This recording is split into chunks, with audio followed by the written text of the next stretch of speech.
Jimmy, I read in an old issue of Grand National Scene that your dad repaired refrigeration equipment and that your mom worked for the Army. What did she do?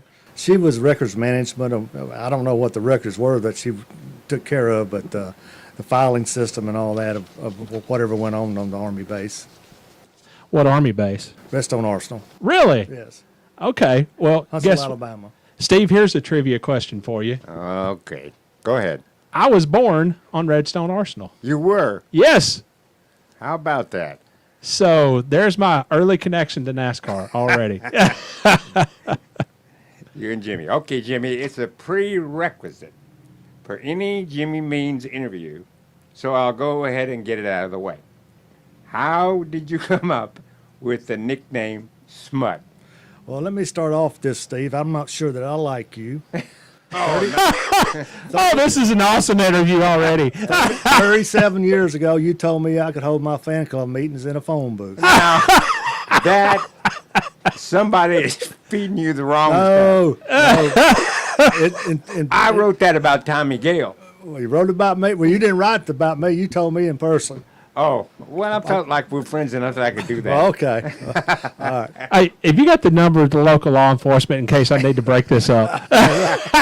911. Did you had, if I'm correct, you were interested and intrigued by Smokey. That's Unit, right. Correct?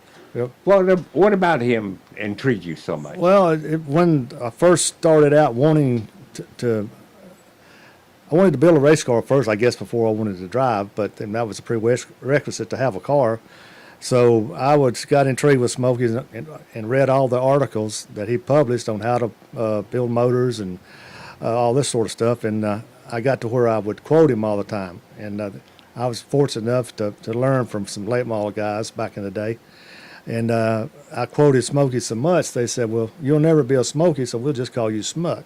So, and it kind of stuck. People still call me Smut on occasion, but there's people from back in the day, so to speak. And it was even on my car back in the day, Jimmy, Smut means. And it kind of, when I went from late model to Cup, it kind of went with me because Bobby Allison called me Smut at the racetrack, and then it just kind of took off. Now, what did your mama think of that nickname? Well, actually, I was Smut before Smut was Smut. So, I mean, it was, back then we didn't think of it as Smut or anything derogatory. Okay, all right. So, when I changed, my email used to be smut52@gmail.com. But every time I'd order something, they'd ask for my email address. I would tell them, they'd kind of snicker a little bit. So, and then there'd be a little bit of silence. And, I was Smut when it was a clean word. Well, what would be awesome if you moved your shop to Yadkinville, and there's a road in our county that's called Booger Swamp Road. You're kidding me. So how cool would it be for Smut Means to be on Booger Swamp Road and call and order stuff all day? I'd call and order stuff all day on Amazon just to tell people where I lived and what my name was. This is starting to get out of hand. Well, when I grew up in Huntsville, Alabama, we had a little village right next to our housing development. It was called Booger Town. So we're from Booger Town. So. All right. So, Jimmy, you did win track championships and a lot of races at Huntsville and also at Nashville in the 1970s. And you ran your first couple of Cup races. You ran your first couple of Cup seasons in 1976 and 1977 with Bill Gray listed as the car owner. How did that come about? How did you decide to make the move up? Well, we were pretty successful at Huntsville, Birmingham, and Nashville. And at one point, we were leading all three championships for the track championships at the same time, and fortunate enough to win two of them. And on the one we lost at Birmingham was basically because that it rained a race out on Friday night, and they decided to run on Saturday. So I said, well, I'm not going to run Birmingham. I got to go to Nashville because it pays the winner more to win that championship. And we did. So, and then the next year we were leading the points again with 4 races to go, and we stripped our spur gears. and we lost the lead. And even though there was 4 races left on the schedule, they never ran another race. I was the first guy from out of town to ever win the championship there, and they didn't want me to win it the second time. That's what I figured. So anyway, I didn't win it, and so I had an opportunity to a friend met a guy in Birmingham that has a bunch of parts that he bought from another guy that didn't do anything with them. So he offered them to me. So I said, well, heck yeah, we'll just build us a cup car, because I kind of felt like I didn't want to go back to Nashville after getting slighted like that. And so we built it from the junkyard, and he gave me a roll cage kit and a rear end housing, and we built a cup car. 1977, you finished 8th in the Daytona 500, and that was your first ever Winston Cup top 10 finish. Do you remember anything in particular about that day, and were you maybe thinking at that point that you had this cup thing figured out? Not really. Let me go back to Bill Gray. The reason Bill Gray was listed as the owner on my cup car, because I couldn't afford 2 licenses. So he agreed to be the owner and to save me, the license fee. So and then we had to go through something with the IRS, because even though I claimed all the money, he didn't. So then we had to get into a little powwow to figure out, okay, we paid the taxes on the money. He wasn't really the owner, so we got that all straightened out. But anyway, going to Daytona, finishing 8th was something. It was just, I couldn't believe that we finished 8th. I asked, because I think we had 2 radios. We didn't know, didn't anybody tell you where we were running and all that. And after the race, I asked the guys, where did we finish? They said, 8th. I said, no way. 8th. And I was just blown away that we ran that good. And but no, I didn't think that we had it, by the tail, by no means. It's just that it was maybe something that we could do. And I remember going to Richmond was the next race, and was in the sign-in. Back, didn't have hard cars and all that. Everybody had to go to the sign-in shack. And D.K. Ulrich said, hey, there's a man right there that made all the money. He's talking about Daytona. So I think it was 11 grand. Now, had you seen anything like Daytona before then? Had you run Talladega or Daytona the year before? I had been a couple of times in a sportsman car. Okay. So it wasn't totally new. What was your impression the first time you went out on a track like Daytona or Talladega? Talladega stuck, it kind of got my attention more than Daytona did, because it's just a lot wider and just, only an 1/8 mile longer, but it just seems like it's just, it's just huge. So, Yeah. But, we adapted pretty well, and, I think we stuck to it pretty good. Jimmy, from day one in this sport, you've had a lot of help from a lot of different people, and I found a list of some of the people that helped you out along the way in this issue of Grand National Scene. Shelley Black was an electrical engineer who helped you out financially. Jim Williams bought you a van to ferry your crew to races. Bill Gray, you mentioned him. He evidently quit his job, drew unemployment benefits while he was working for you. J.D. Smith, J.P. Roberts, Joe Woods, they worked in the into the wee hours of the morning. Out on the road, you had people like Billy Joe Potts in Daytona who sheltered and fed your crew. And then Taylor Brown in North Wilkesboro. And I actually know Taylor. He helped my wife out in some election stuff. But what do you remember about those folks in particular who helped you out along the way?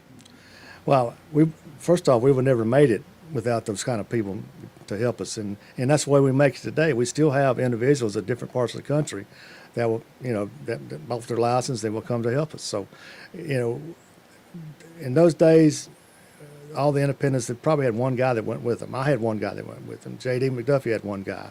Henley Gray had one guy. Buddy Arrington had one guy, which was his son. So that's how we made it. We pulled all the resources, and that's just how we got by. That's how we did it. Without those guys, you can't. And then in those days, too, everybody paid their own way. They bought their own license, their own. We did fortunate enough to put them in a room, but it might have been 8 or 10 in that room at times. But that's how we made it. Yeah. And I owe everything to those guys. If it wasn't for those people that put their time and effort and even their finances to help me, we wouldn't have ever made it. The shop you had in Huntsville, it didn't have heating or air conditioning. Is that true? But early on, my shop didn't. Yeah. We had a smudge spot in it. You know what a smudge spot is? Yes, I do. And we'd have to wait. When we got ready to quit, we'd have to shut the smudge spot off and have to wait till it blow up before we leave to make sure it didn't blow the carriage thing. But it just go woof, and then it was done. So, but yeah, that's all we had. It was 110 degrees in the summertime in there. No insulation and a shingle roof. It was hot. I bet. Jimmy, what was your goal at that point? Were you looking to get picked up by one of the bigger teams to drive for them?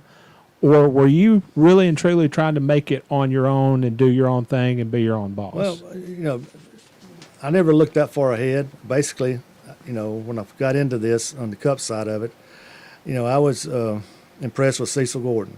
He ran real well and had good equipment, and he kept it up nice. And I said, if I can be as successful as Cecil Gordon, I will be pleased with my career. And, and if we got better, then naturally those other things would come for us, maybe getting to drive for somebody else. The original driver of the number 24 car. Exactly. The original Gordon to drive the number 24 car. Cecil's not with us anymore, is he? I don't believe so. No, he's not. No. Jimmy, we had a question from Jeff Markowski. Hi, Jimmy. Thanks for being with us. Back then, did you get any help from the big teams, meaning used tires, chassis, engines, tools, or anything like that? And did the independent teams of yourself, DK Ulrich, JD McDuffie, and Dave Marcus stick together back then? And I say stick together, I mean just to survive. Well, we all kind of looked at one another. If we needed something, they could get it, and vice versa. So we all had to kind of pool our resources, because there's no way we could take everything we needed to the racetrack. So I'm gonna tell you a quick story with Buddy Arrington and Joey Arrington. I was still driving, and we were parked side by side, and I asked Joey. I said, Joey, can I borrow a drain fan? We got to change a gear, something like that. He said, no, Daddy said we couldn't load anything out. I said, oh, well, okay. And within 30 minutes, he came over, said, Jimmy, I need to borrow an 1/8-inch drill bit. I said, Joey, you can't loan me a drain fan. I can't loan you a drill bit. Okay, I understand. 30 minutes later, he came back. He said, don't worry about anything you need, you can get. So, we had to rely on everybody else. Buddy set him straight. Yeah. Now, about the bigger teams, was there a bigger team that maybe helped you out in particular? Or? Not necessarily in the start because I was new and nobody knew me, blah, blah, blah. Didn't get much help. Did get a little help from Bobby. I could go to his shop and look at his equipment, and we'd go back and build our own. But as far as any, probably the best person in that garage area was Junie Dunleavy. And why he's not in the Hall of Fame right now, I can't understand it. But that man, he's a prince, and if he had it, you could get it. So.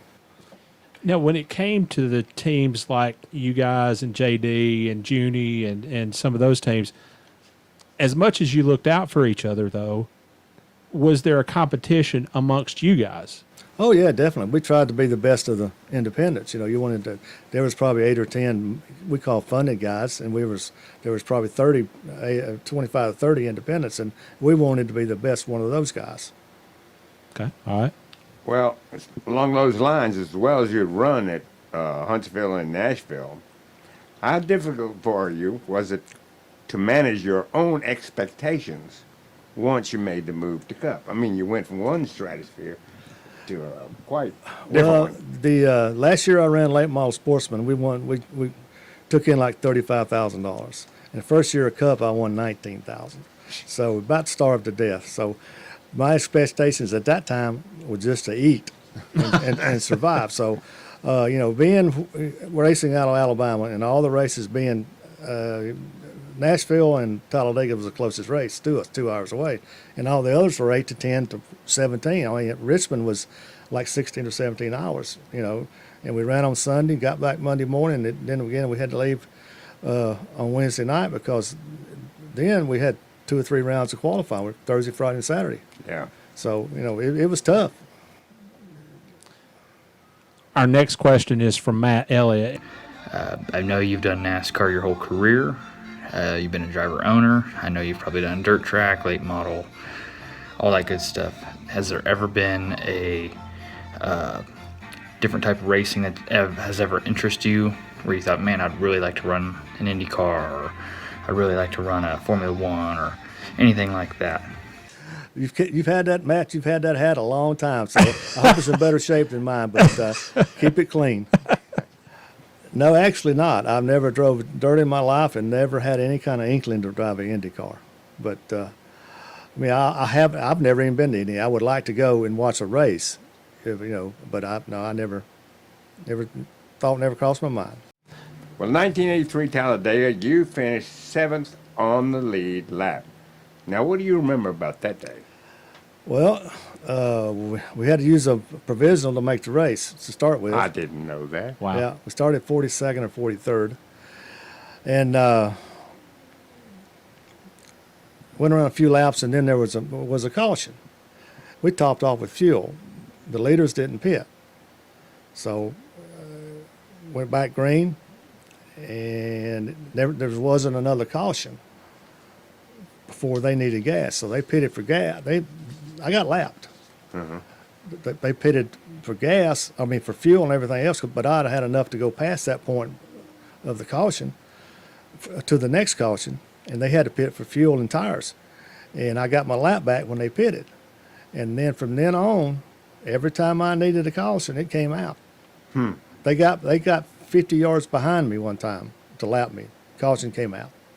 So it just, all the stars were lined up, and we stayed in the lead lap all day long, and it was amazing. Oh, wow.